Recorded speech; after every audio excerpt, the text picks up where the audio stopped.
May 14th, 1943. Somewhere in the frigid waters of the North Atlantic, 58 miles northwest of Ireland. Captain Thomas Blackwood of the Royal Navy squinted through his binoculars at the endless grey horizon, where slate-coloured skies melted seamlessly into the churning sea. The weather was mercifully clear, a rare blessing in these waters, though the wind still cut through his woolen peacoat like a knife. His vessel, HMS Starling, a newly commissioned Blackbird-class sloop, rode the swells with practiced ease, leading a small flotilla designated as the Second Support Group. Blackwood was certain they would encounter Dönitz's wolves today. German intelligence would have already calculated their route, their speed, their vulnerability. The U-boats would be waiting, confident in their tactical superiority. How terribly wrong they would be. Before we dive into this story, drop a quick hi in the comments and tell me where you're watching from. It really helps support the channel. This is the remarkable tale of how a seemingly simplistic signal deception, initially dismissed as stupid by its own creators, became one of the most effective psychological weapons against the German U-boat fleet, forcing highly trained submarine commanders to waste precious torpedoes on phantom targets and eventually questioning everything they thought they knew about Allied capabilities. The bridge of HMS Starling hummed with tense activity. Lieutenant Commander James Fairweather, Blackwood's executive officer, approached with a clipboard in hand. "Sir, Lieutenant Ross reports the special signal unit is prepared. All equipment has been tested and calibrated," Fairweather reported, his Scottish accent thickening slightly, as it always did during operations. Blackwood nodded, his eyes never leaving the horizon. "Very good. And the decoy vessels?" "HMS Woodpecker and HMS Wildgoose are in position, sir, maintaining radio silence as ordered." "Excellent." Blackwood finally lowered his binoculars and turned to his XO. "What do you make of this new tactic, James? Do you believe it will work?" Fairweather's expression remained professionally neutral, but Blackwood had served with the man long enough to recognize the skepticism in his eyes. "Permission to speak freely, sir?" "Always. The Admiralty has developed some brilliant countermeasures during this war, sir. The HFDF systems, improved depth charges, aircraft coordination. But this..." Fairweather hesitated. "This seems almost too simple to be effective. The Germans are not fools." Blackwood smiled thinly. "That's precisely why it might work. The Germans aren't fools. They're methodical, technically minded, and supremely confident in their own capabilities. They expect us to counter with something equally complex, something elegant. Not this. This parlor trick." 3 decks below, in a specially modified compartment that had once been a storage hold, Lieutenant Alan Ross supervised his small team of signal specialists as they prepared their equipment. The compartment had been dubbed the Magician's Workshop by the crew, a nickname that made Ross roll his eyes but secretly pleased him nonetheless. "Calibration complete, sir," reported Signalman First Class William Davies, a former radio operator from Cardiff who had been specially selected for this unit. "The transmitter is ready to broadcast." Ross nodded and checked his watch. "Stand by. We begin in 17 minutes, precisely at 1400 hours. The simple apparatus before them had been the subject of much skepticism when first proposed at the Admiralty's Naval Intelligence Division. It consisted primarily of a modified radio transmitter connected to a carefully designed antenna system. Its purpose was not to communicate, but to create a very specific electronic signature, one that would mimic the radar emissions of a large convoy of merchant ships. The deception was based on a crucial discovery about German U-boat operations. The Kriegsmarine had equipped their submarines with a radar detection system called METOX, which allowed them to detect the emissions from Allied radar systems at considerable distance. Originally designed as a defensive measure to help U-boats avoid detection, British intelligence had realized it could be turned into a vulnerability. "It still feels like we're trying to fool them with a child's trick," muttered Petty Officer Henry Blackburn, the oldest member of the special unit at 42 years of age. "The Germans have been hunting by radar detection for months now," Ross replied. "They've grown to trust their METOX receivers implicitly. When a U-boat commander picks up what he believes is the radar signature of a convoy, he reports it and moves to intercept. Other U-boats in the area do the same. That's how they form their wolf packs.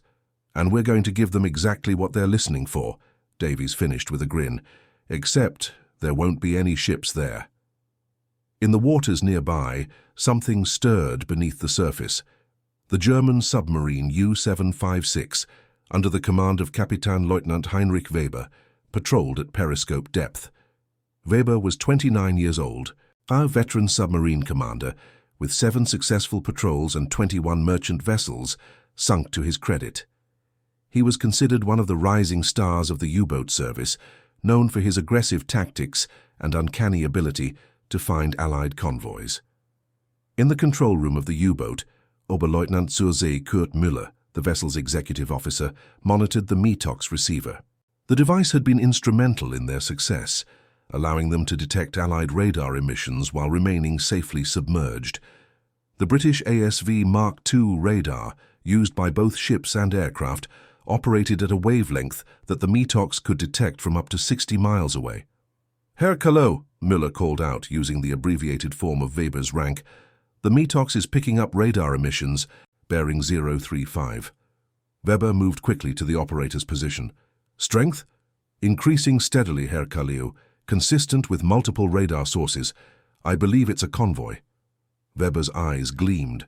After 10 days of fruitless patrol, they had found their prey. "How far?"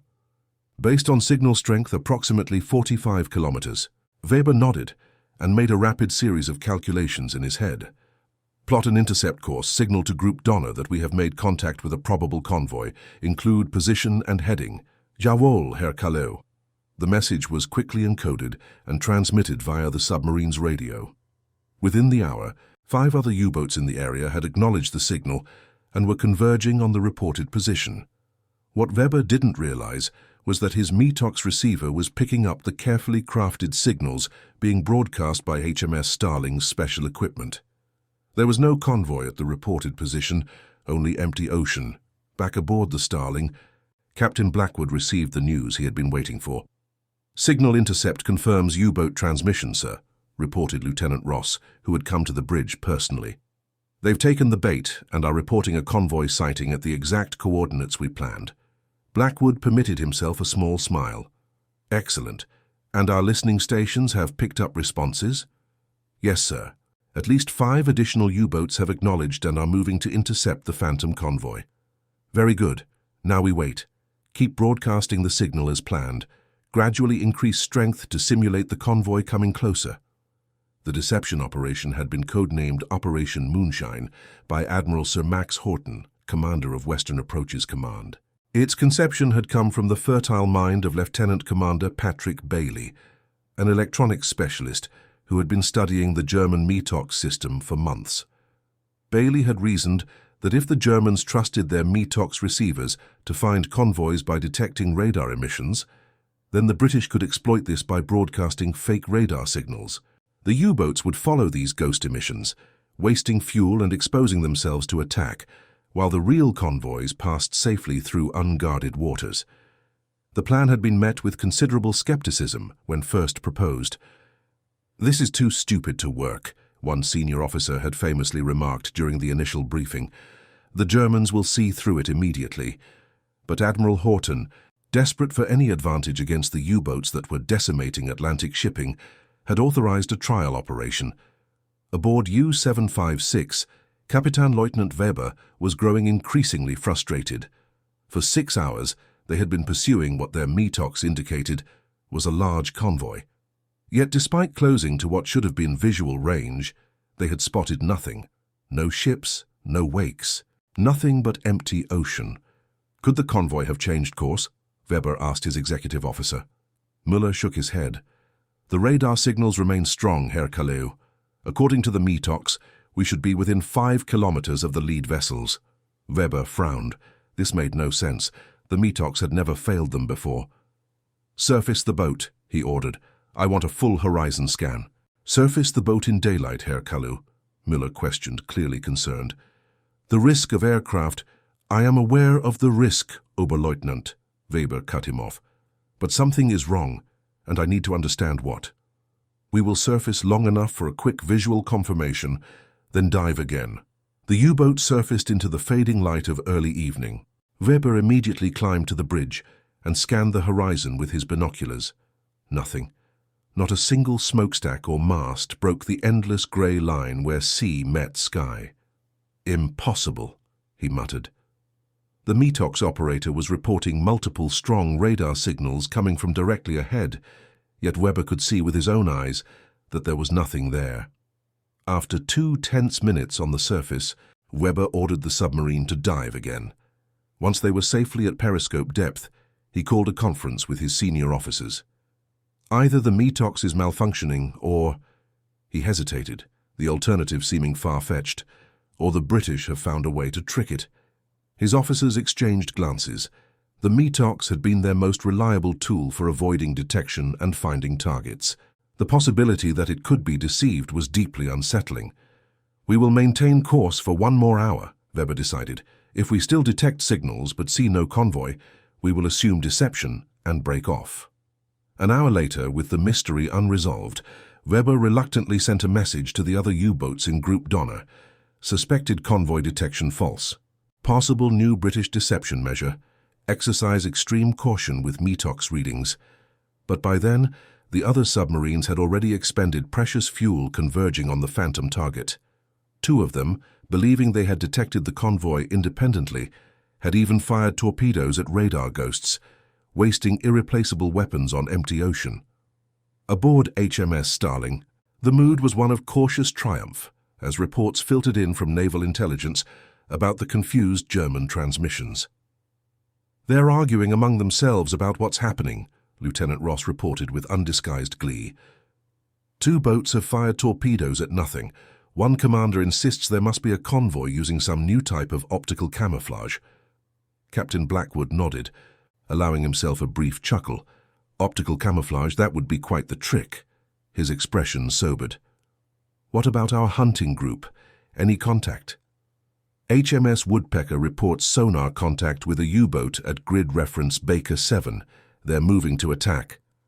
The plan had always been 2-pronged. While the Phantom radar emissions confused and distracted the U-boats, a separate group of actual anti-submarine vessels would maneuver to attack them. With the German submarines focused on finding the non-existent convoy and frequently surfacing to scan the horizon, they were more vulnerable than usual. The development of this deception tactic had not been straightforward. In early 1943, the Battle of the Atlantic had reached a critical phase. German U-boats were sinking Allied merchant ships faster than they could be replaced, threatening Britain's survival. Admiral Karl Dönitz, head of the Kriegsmarine submarine force, had perfected wolf-pack tactics that allowed his U-boats to overwhelm convoy escorts. The British Admiralty had been desperately seeking countermeasures.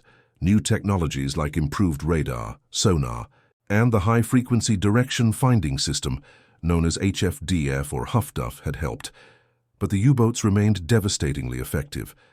The breakthrough had come from studying captured German equipment and intercepted communications. Naval intelligence discovered that U-boats were increasingly relying on their Metox receivers to find convoys by detecting radar emissions. This had led to the inspiration for Operation Moonshine. Lieutenant Commander Patrick Bailey had overseen the development of the special transmitters at the Admiralty Signal Establishment. The devices were remarkably simple, leading to the initial dismissal of the idea as too stupid to work. But Bailey had persisted, arguing that the very simplicity of the deception was its strength. "The Germans are expecting us to deploy ever more sophisticated technology," he had argued. "They're not expecting us to use their own assumptions against them." The initial test deployment had been aboard HMS Starling under the command of Captain Blackwood, whose background in signals intelligence made him the ideal choice to evaluate the system's effectiveness. On U-756, Captain Lieutenant Weber was facing a crisis of confidence. For 12 hours they had been chasing ghosts. The Metox continued to register radar emissions, but repeated surfacing had confirmed there was nothing there. Even more disturbing, they had received reports from 2 other submarines that had fired on the Phantom convoy, only to report no explosions or evidence of hits. Could it be a new type of jamming device? suggested the boat's chief engineer, Oberleutnant Walter Schmidt. Not jamming, Weber replied. The METOX isn't being prevented from functioning, it's being fed false signals. The British must have developed a device that mimics radar emissions. But why would they do that? Asked Müller. All they're doing is broadcasting their position to us. Weber considered this, then realization dawned. No, they're not broadcasting from the convoy. They're broadcasting from somewhere else, creating a false signature. The convoy, the real convoy, must be elsewhere. This was the true brilliance of Operation Moonshine. While the U-boats were distracted by the false signals, an actual convoy, ON 176, carrying vital supplies from New York to Liverpool, was passing safely through the area that Group Donner had been assigned to patrol. Send an immediate message to Group Command, Weber ordered. Suspected British deception operation in progress. Advise all boats to disregard METOX readings in this sector. But the damage had already been done. The U-boats of Group Donner had spent nearly 24 hours and enormous amounts of fuel pursuing a phantom. 2 had wasted torpedoes, precious weapons that were increasingly difficult to replace as Allied bombing disrupted German manufacturing. And now one of their number had fallen silent after reporting contact with British anti-submarine forces. The psychological impact was perhaps even more significant. For the first time, German submarine commanders began to doubt the reliability of their technical equipment. The METOX receiver, once trusted implicitly, was now suspect.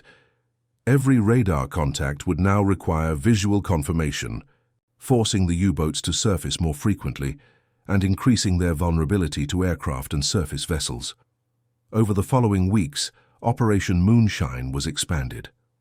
More British vessels were equipped with the special transmitters, creating phantom convoys throughout the Atlantic. The German response was initially confused, then increasingly desperate. At the headquarters of the Kriegsmarine Submarine Command in Lorient, France, Admiral Dönitz received the growing number of reports about false radar contacts with mounting concern. "This is unacceptable," he told his staff during an emergency conference. "Our boats are wasting fuel, exposing themselves unnecessarily, and firing torpedoes at empty ocean. We must determine how the British are creating these false signals and develop a countermeasure immediately."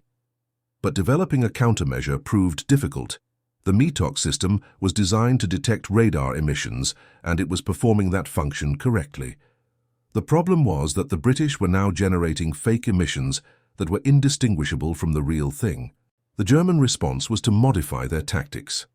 U-boat commanders were instructed to treat METOX contacts with suspicion and to seek visual confirmation before attacking or reporting convoy sightings.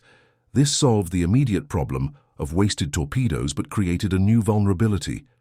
Submarines were now forced to surface more frequently, often in daylight, making them easier targets for Allied aircraft and warships. The impact of Operation Moonshine extended beyond the direct tactical advantage it provided. It contributed to what became known as Black May in 1943, a month in which the Kriegsmarine lost 41 U-boats, effectively turning the tide in the Battle of the Atlantic. The deception was just one of several factors, including improved Allied air coverage, better escort coordination, and the introduction of hunter-killer groups, but its psychological effect was profound. For submarine commanders like Kapitänleutnant Weber, the realization that their trusted technology could be so easily fooled was deeply unsettling. The confidence that had characterized the U-boat service in the early years of the war began to erode. Doubt crept in. Every decision became more difficult, every assessment of intelligence more questioned. On July 2, 1943, U-756 departed for its 8th patrol. Weber had submitted a detailed report about the deception encounter, and the boat had been equipped with a modified METOX that was supposedly more resistant to false signals. The crew's mood was subdued as they left the concrete U-boat pen at La Pallice. The news had spread quickly through the service. 41 boats lost in May alone, many with all hands. Experienced commanders who had seemed invincible were now gone. The once vaunted wolfpacks were being hunted themselves. "Do you think the new METOX will work, Herr Kalu?" Oberleutnant Müller asked as they cleared the harbour defences. Weber chose his words carefully. "The technicians believe they have identified the weakness the British were exploiting, But we will not rely solely on instrument readings. Visual confirmation before attack will remain our protocol. What Weber didn't say was that he no longer fully trusted any of their detection equipment. The British deception had planted a seed of doubt that he couldn't shake. He had seen how easy it was to create ghost targets that seemed completely real to their instruments. What else might the Allies be capable of? As it turned out, Weber's caution was well-founded but insufficient. 6 days into the patrol, U-756 was attacked by a Sunderland flying boat from No. 201 Squadron, RAF Coastal Command. The aircraft had approached from directly into the sun, spotted by the lookouts too late for the submarine to dive to safety. The depth charge attack was devastating. The submarine's pressure hull was breached in 2 places, and it began taking on water rapidly. Weber gave the order to surface and abandon ship, knowing that the alternative was to take everyone down to a crushing depth. As the crew scrambled onto the deck of the mortally wounded submarine, the Sunderland circled overhead, machine guns silent. A British destroyer was already visible on the horizon, racing toward them. In his final act as commander, Weber ordered the destruction of the codebooks and sensitive equipment, including the modified Metox receiver that had been supposed to protect them from deception. The irony was not lost on him. Of the 44 crew members of U-756, 38 survived to become prisoners of war, including Weber himself. During his initial interrogation by British naval intelligence officers, he was surprised when they asked specifically about the submarine's experience with false radar contacts. "You know about that then?" Weber asked, resignation in his voice. The interrogating officer, Lieutenant Commander Richard Harris, allowed himself a small smile. "We should. We created them." It was then that Weber learned the full extent of Operation Moonshine and realized just how thoroughly they had been deceived. The simple transmitters, dismissed as too stupid to work, had contributed significantly to the turning of the tide in the Battle of the Atlantic. In the months that followed, the Kriegsmarine attempted various countermeasures. They modified the Metox and later replaced it entirely with the Naxos detector. But the psychological damage had been done. U-boat commanders had lost faith in their technical advantages, and morale throughout the service continued to decline. By early 1944, the once fearsome U-boat fleet had been largely neutralized as an effective fighting force. Allied convoys still faced dangers, but the crisis had passed. The combination of technological advances, improved tactics, and deception operations like Moonshine had won the Battle of the Atlantic. After the war, in a naval intelligence debriefing, Captain Thomas Blackwood of HMS Starling was asked to assess the importance of Operation Moonshine in the overall anti-submarine campaign. "It's difficult to quantify precisely," he replied thoughtfully. "The actual number of U-boats directly deceived by our phantom radar emissions was relatively small, perhaps 20 or 30. But the effect on German tactics and morale was disproportionate to those numbers. Once they realized their detection equipment could be fooled, they began to doubt everything. Hesitation in submarine warfare is fatal, not necessarily to the submarine itself, but certainly to its effectiveness." The interrogator, a young commander from the Admiralty's historical section, made a note. "Would you say then that the psychological aspect of the deception was more valuable than the tactical advantage?" Blackwood smiled. "In warfare, the two are inseparable. We didn't just want the Germans to waste torpedoes on empty ocean, though that was certainly welcome. We wanted them to question their methods, their equipment, their intelligence. We wanted to introduce doubt into a system that relied on certainty and precise calculations. By that measure, I'd say the operation was remarkably successful." The legacy of Operation Moonshine extended beyond World War II. The principle that enemy systems could be deceived rather than jammed or destroyed directly influenced the development of electronic warfare in subsequent decades. Modern military aircraft carry sophisticated equipment designed to generate false radar returns, confusing enemy air defense systems, a direct descendant of those simple transmitters deployed on HMS Starling and her sister ships. For the men who served on those vessels, like Lieutenant Alan Ross and his special signals team, there was a particular satisfaction in knowing that their parlor trick had made a genuine difference in the outcome of the war. The operation embodied the creative thinking that characterized Britain's approach to technological warfare, finding asymmetric solutions that leveraged the enemy's strengths against them. In the summer of 1945, with the war in Europe over, Heinrich Weber was repatriated to Germany as part of the general release of prisoners of war. Before leaving England, he had a chance encounter with Patrick Bailey, the British officer who had developed the Moonshine transmitter. The meeting, arranged informally through Weber's former interrogator, took place at a small pub near Portsmouth. The two men, former enemies, regarded each other with professional curiosity. "I wanted to meet the man who caused me so much trouble," Weber said after they had been introduced. Bailey smiled slightly. "I could say the same. Your wolf packs were quite effective before we found ways to counter them." They spoke for nearly 2 hours about the technical aspects of the deception, engineer to engineer, their conversation occasionally venturing into philosophical territory about the nature of perception and certainty. "The truly effective part," Weber admitted, "was not that you fooled our instruments. It was that you made us doubt our interpretation of all information. In submarine warfare, confidence is essential. Confidence in your boat, your crew, your intelligence, your instruments. Once that confidence is undermined, everything becomes more difficult." Bailey nodded. "That was precisely the intention. We couldn't match your submarine force directly, so we had to find its psychological vulnerabilities." As they parted, Weber offered a final observation. "Your operation was called Moonshine, when I understand. An appropriate name. Like the illegal alcohol, it created an illusion and left us with a terrible headache."